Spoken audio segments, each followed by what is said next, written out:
মুসা বলতেছে, আল্লাহ আমি একটা মারাত্মক কথা বলবো, আপনার রাগ করা চলবে না। মরা ছাড়া জান্নাতে যাওয়ার কোনো রাস্তা নেই। আমাদের নবী দাঁড়িয়ে সমস্ত নবীদের দিকে তাকায় আছেন। সেদিন থেকে বাংলার মুসলমানকে আর পৃথিবীর কেউ দমাতে পারবে না। তুর পর্বতে মুসা নবী দাঁড়িয়ে আছে। আল্লাহ বলে, মুসা তুমি মনে হয় কিছু বলবার চাও। মুসা বলতেছে, আল্লাহ আমি একটা মারাত্মক কথা বলবো, আপনার রাগ করা চলবে না। আল্লাহ বলে, মুসা কি এমন কথা বলবা? মুসা বলতেছে, আল্লাহ আমার যা আছে আপনার তা নাই। আল্লাহ বলে, মুসা তোমার এমন কি আছে যেটা আমি আল্লাহর নাই? মুসা বলতেছে, আল্লাহ আমার মৃত্যু আছে কিন্তু আপনার মৃত্যু নেই। আল্লাহ বলে, মুসা মৃত্যু তোমার কাছে কেমন মনে হয়? মুসা বলতেছে, আল্লাহ দুনিয়ার জীবনে যত নিয়ামত আপনি দান করেছেন তার মধ্যে উত্তম নিয়ামতের নাম হলো মৃত্যু। আপনি আমাকে দুনিয়াতে যা দিছেন তার মধ্যে উত্তম নিয়ামতের নাম হলো মৃত্যু। আল্লাহ বলে, মুসা মানুষ দুনিয়াতে গেলে মরবার চায় না, আর সেই মৃত্যু তোমার কাছে উত্তম মনে হওয়ার কারণ কি? মুসা বলতেছে, আল্লাহ কারণ হলো তিনটা। জোরে বলেন কয়টা? এক নম্বর কারণ হলো আপনি এত সুন্দর জান্নাত বানায় রাখছেন, সেই জান্নাতে যদি যাবার চাই মরা ছাড়া জান্নাতে যাওয়ার কোনো রাস্তা নেই। তাহলে এখন যদি না মরেন জান্নাত কেমনে যাবেন? আপনার কি জান্নাত চান না? চান তো কিভাবে যাবেন? লাইলাতুল মেরাজে আমাদের নবী বাইতুল মুকাদ্দাসের মধ্যে 2 রাকাত নামাজের ইমামতি করেছে। আপনারা জানেন, বিশ্বাস করেন? আবু জেহেল কিন্তু বিশ্বাস করেনি। নবী আমার 2 রাকাত নামাজের ইমামতি করলেন, যার কারণে আমাদের নবীর ডিগ্রি হলো ইমামুল আম্বিয়া, ইমামুল মুরসালিন। নামাজ যখন 2 রাকাত শেষ হয়ে গেল, ফেরেশতা জিবরাইল বললেন, ইয়া রাসূলুল্লাহ আপনি যে ইমামতি করলেন আপনার পিছনে যারা নামাজ পড়লো আপনি কি তাদের চিনেন? আল্লাহ রাসূল বললেন, এই জগতের কাউকে আমি চিনি না। ফেরেশতা জিবরাইল বললেন, 1,24,000 নবী রাসূল আজকে আপনার পিছনে ইক্তেদা করলো, আপনি হলেন ইমামুল আম্বিয়া, ইমামুল মুরসালিন। আল্লাহ রাসূল বললেন, জিবরাইল ভাই এতগুলা নবী রাসূল যখন আমার পিছনে ইক্তেদা করলো আমি একটু সবাইকে দেখবার চাই। জিবরাইল বললেন, আপনি যা বলবেন তাই। আপনি যা বলবেন তাই, আপনি যা বলবেন আল্লাহ সাথে সাথেই সেটা গ্রহণ করবে। ধরে কর সুবহানাল্লাহ। বিশাল একটা মেম্বর আনা হলো, ওই মেম্বরে আল্লাহ নবী দাঁড়ালেন। আমাদের নবী দাঁড়ায় সমস্ত নবীদের দিকে তাকায় আছেন। সমস্ত নবীরা আমাদের নবীর দিকে তাকায় আছে। সুবহানাল্লাহ কবেন না? আমাদের নবী সমস্ত নবীর দিকে তাকায় আছে। যেরকম আমি আপনাদের সবার দিকে তাকায় আছি, আপনারা সবাই আমার দিকে তাকায় আছেন, আছে না নাই? হঠাৎ আল্লাহর নবী দেখতে পাইলেন সমস্ত নবীর চেহারা আলোকিত, কিন্তু একটা নবীর চেহারার মধ্যে কোনো আলো নাই। নবী বললেন, জিবরাইল সবার চেহারায় আলো দেখতে পাই কিন্তু ওই নবীর চেহারার মধ্যে আলো নেই কেন?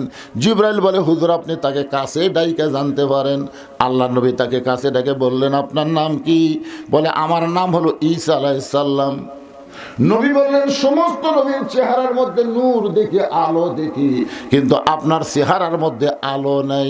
ঈসা বলতেছেন, সমস্ত নবীরা জান্নাত থেকে আপনার পিছনে এসে নামাজ পড়লো, আর আমি ঈসা জান্নাত থেকে আসতে পারি নাই। রাসূল বললেন, সবাই জান্নাত থেকে আসলো, আপনি কেন আসলেন না? ঈসা নবী বলতেছে, এখন আমার মরণই হয় নাই, না মরলে জান্নাতে কেমনে যায়? এখান থেকে বোঝা গেল জান্নাতে যাইতে গেলে মরা। কথা কয় না সবাই? আমি যেই বলবো জান্নাতে যাইতে গেলে কি চাই, আপনার জবান করে বলবেন মরতে চাই। জান্নাতে যাইতে গেলে কি চাই? আরো জোরে জোরসে বলুন। আমার এরকম একটা ওয়াজ ভারতত গেছে, ভারতের হিন্দুরা এই ওয়াজটা শোনা কাই করে। বাংলার মুসলমান যেদিন থেকে মরতে চাই মিছিল শুরু করছে, সেদিন থেকে বাংলার মুসলমানকে আর পৃথিবীর কেউ দমাতে পারবে না। কারণ যারা মরবার চায় তাদের সাথে কেউ পারে না। জোরে কোন কথা ঠিক না? যারা বাঁচবার চায় তারাই তো পলায়। পলান বোঝেন না, পলান বোঝেন না। হাই রে, বাঁচার জন্য কি কষ্ট রে। আমরা সকলে জান্নাতে যাইতে যে আল্লাহ কোরআনে বলেন, ইন্নাল্লাযীনা ক্বালু রাব্বুনাল্লাহু সুম্মা ইসতাকামু তাতানাজ্জালু আলাইহিমুল মালাইকা আল্লা তাখাফু ওয়া লা তাহজানু ওয়া আবশিরু বিল জান্নাতিল্লাতী কুনতুম তুআদুন।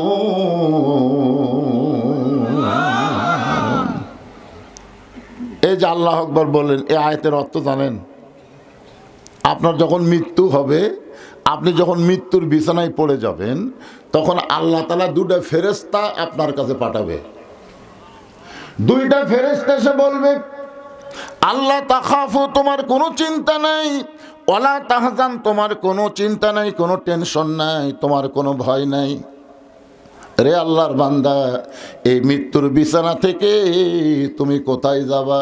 বলে, আমি মরে গেলে আমি কবরে যাব। ফেরেশতা দুইটা বলবে, তোমার দেহ যাবে কবরে, কিন্তু তোমার কবর হবে না। তোমার রুহটা আল্লাহর হুকুম পালন করার কারণে ইল্লিন নামক জান্নাতের বাগানে জায়গা হবে। তখন মৃত্যু মুমূর্ষু ব্যক্তি বলবে, ভাই তোমরা কারা রে? আমাকে এত সুন্দর সংবাদ দিচ্ছে, মরার বিছানায় তোমরা কারা? বলে, আমরা হলাম তোমার সবচাইতে আপনজন রহমতের ফেরেশতা। তো তোমরা যতই সান্ত্বনা দাও, আজরাইল কোথায়? আজরাইল কোথায়? যে আজরাইল মানুষের জান কবজ করবে কষ্ট দিয়ে, সে আজরাইল কোন জায়গায়? ওই দুই ফেরেশতা বলবে, ওই যে দেখেন দাঁড়ায় আছে। মৃত্যু মুমূর্ষ ব্যক্তি তাকায় দেখবে, তার চাইতেও আজরাইল খাটো। যার জান কবজ করবার আছে তার চাইতেও আজরাইল কি কি দেখতেছি আমি সারা জীবন ওয়াজ শুনছি, সব দরিয়ার পানি আজরাইলের মাথা দিলেন নাভি পর্যন্ত ভিজবি না। আরে বোম বাটু, এটা আজরাইল।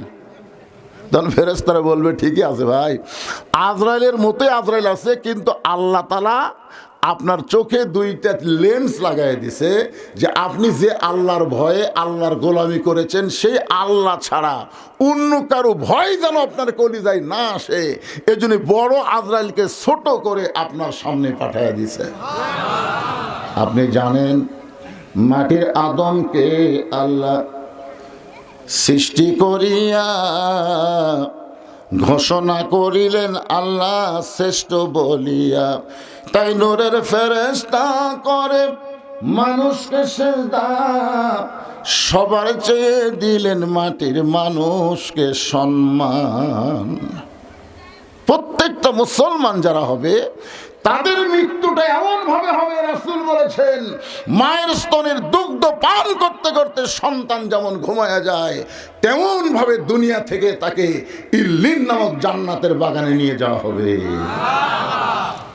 সবাই সুবহানাল্লাহ অন্তর থেকে করছেন না? মানে এতদিন মরার যে ভয় হুজুরা দেখাচ্ছে, ওরে বাবা রে। একটু মনোযোগ দিয়ে শোনেন, আল্লাহ বলে, মুসা, মৃত্যুকে পছন্দ করার 2 নম্বর কারণ কি? 1 নম্বর কারণ হলো না মরলে জান্নাতে যাওয়া যাবে না। মৃত্যু পছন্দ করার 2 নম্বর কারণ কি? মুসা বলতে আল্লাহ, মৃত্যুকে পছন্দ করার 2 নম্বর কারণ হলো আমার মৃত্যুটা কেবলমাত্র আপনার জন্য আমি অক্ষ করেছি। যত মানুষ এখানে আমরা বসে আছি, আমরা মরবো কার জন্যে? যাই বলতেছেন না, কার জন্য মরবার চাচ্ছেন? জবান করে বলেন, আমরা মরবো কার জন্যে? আল্লাহর জন্য। যারা মৃত্যুবরণ করবে তাদের মৃত্যুটা কেমন হয় আমি একটা দৃষ্টান্ত দেই। লোকটার নাম হলো মীর কাসিম আলী। লোকটার নাম কি? মীর কাসিম আলী। নাম শুনছেন? উকিল এসে বলতেছে, স্যার আজকে রাত 12টায় আপনার ফাঁসি হবে। মীর কাসেম আলী মুচকি মুচকি হেসে বলতেছে, ভাই এখন কয়টা বাজে? তো বলতেছে, এখন বাজে রাত 9:30।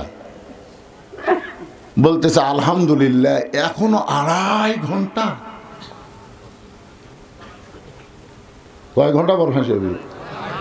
আর আল্লাহর শুকরিয়া আদায় করে বলতেছে, ভাই এখনো 2.5 ঘন্টা। উকিল 2.5 ঘন্টা খামা গেছে, এতন থেকে লাভ কি? আমি 2 ঘন্টা ঘুম পারি। যদি চেতন না পাই তুমি আমার ঘুমোর থেকে ডাক দিও। উকিল মনে মনে কয়, ফাঁসির চিন্তায় লোকটা পাগল হয়ে গেছে।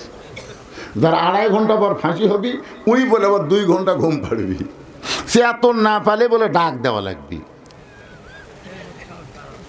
উকিল মনের রাগে ফাঁসির কন্ডম সেল থেকে বের হয়ে গেছে। এই ফাঁসির চিন্তা পাগলা হয়ে গেছে, পাগলার কাছে থাকা লাভ কি? কিন্তু যেই মাত্র 2 ঘন্টা পার হয়ে গেল, এমন সময় উকিল সাহেব চিন্তা করে, লোকটার খবর কি একটা বার যায় দেখি। উকিলের নাম হলো তাজুল ইসলাম। তাজুল ইসলাম উকিল এবার ফাঁসির কন্ডম সেলে গিয়ে দেখতেছে মীর কাসেম আলী নাক ডাকা ঘুম পাড়তেছে। ঘড়ির দিকে তাকায় দেখে মাত্র 8 ঘন্টা। ধরে খন কয় ঘন্টা? আর 8 ঘন্টা পরে লোকটার ফাঁসি হবে।